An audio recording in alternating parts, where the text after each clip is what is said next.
La circulación menor está representada de color azul y es todo aquel proceso que va del corazón hacia los pulmones. Este proceso inicia en la vena cava inferior y superior, la sangre se introduce y una vez que va por la vena, esta se introduce a la aurícula derecha. En la aurícula derecha se mantiene y después la válvula tricúspide se abre para que la sangre se introduzca al ventrículo derecho. Una vez que está en el ventrículo derecho, la sangre, aquí la válvula pulmonar se va a abrir para que esta sangre pase y se dirija a la arteria pulmonar. Estamos viendo aquí. Al estar en la arteria pulmonar, esta sangre se va a dirigir a los pulmones y en los pulmones se va a llenar de oxígeno. Este es el proceso que le conocemos como circulación menor, que es del corazón hacia los pulmones. Bueno, la circulación mayor está representado de color rojo y es aquel proceso que va del corazón a todo el organismo, al organismo, es decir, manos, pies, cabeza, etc. Este inicia en los pulmones. Una vez que la sangre se encuentra en los pulmones y es enriquecida de oxígeno, la sangre se dirige a través de la vena pulmonar.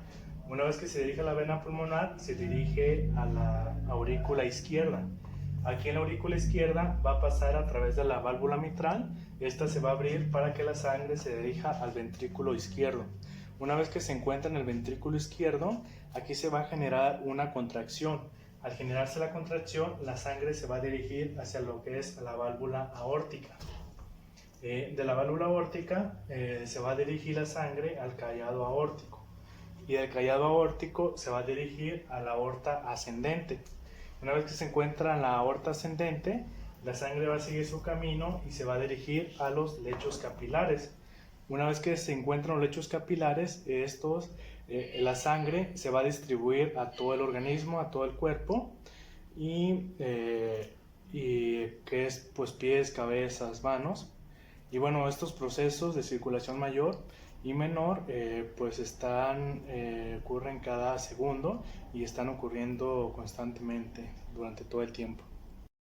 Bueno, los ruidos cardíacos principalmente representan que son dos ruidos cardíacos fisiológicamente, es decir, el primer ruido es el resultado del cierre de la válvula mitral y de la válvula tricúspide y es a la apertura de la válvula aórtica y pulmonar, y pues aquí se da el inicio de la sístole ventricular.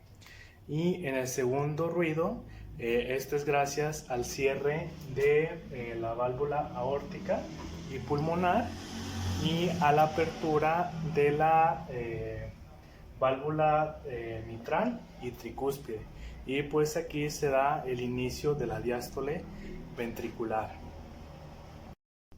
Podemos encontrar otros dos ruidos, pero no son fisiológicos, que es el tercer ruido, el cual se puede sospechar y escuchar en niños, y esto se escucha un tercio de la sístole, y el cuarto ruido que se llama auricular, porque es parte del llenado rápido. Focos de auscultación cardíaca. El primer foco es el foco aórtico, el cual se encuentra en el segundo espacio intercostal, principalmente sobre la línea paraesternal derecha, y pues tiene la función, aquí se va a escuchar la aorta descendente. El foco tricúspide, el cual se va a encontrar en el borde paraesternal izquierdo, y pues aquí va a tener contacto el ventrículo derecho. El foco pulmonar, este se va a encontrar en el segundo espacio intercostal, y pues aquí se van a escuchar los ruidos de la válvula pulmonar. Luego viene el foco mitral, el cual se encuentra en el quinto espacio intercostal, y pues aquí se van a escuchar los ruidos de la válvula mitral. Luego viene el foco acústico accesorio, el cual se encuentra por debajo del foco pulmonar, y pues aquí vamos a encontrar fenómenos acústicos valvulares.